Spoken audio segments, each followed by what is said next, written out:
পাখির চোখে দেখলে মনে হবে অসংখ্য খণ্ড খণ্ড পুকুর বা মাছের ঘের। দেখে বোঝার উপায় নেই এটি এক সময়ের খরস্রোতা ও গভীর চাকির পশার নদী। দখলের কারণে এখন অস্তিত্ব সংকটে প্রাকৃতিক জলাধারটি।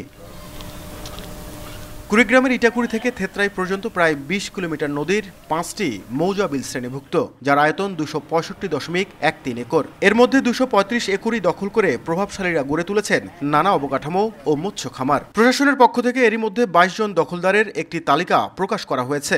স্থানীয়রা জানান, ৭০ দশকের পর থেকে প্রভাবশালীরা নদীটি দখলে নিতে থাকে। পানিটা এই দিক দিয়ে এসে এই দিকে চলে গেছে, এখন তো সব বন্ধ করে দিচ্ছে। হাজার হাজার একর জমি আবাদ নষ্ট হয়ে যাচ্ছে। আমরা বলে এটা কি ৫ একর, আমরা ৭ একর, আমরা ১০ একর, এইভাবে মনে করে গ্রেপ্তার। যখন যে সরকার এসেছে এর মধ্যে তাদের লোকজন ক্ষমতাসীনরা দখল করে নিয়ে পুকুর বানিয়েছে।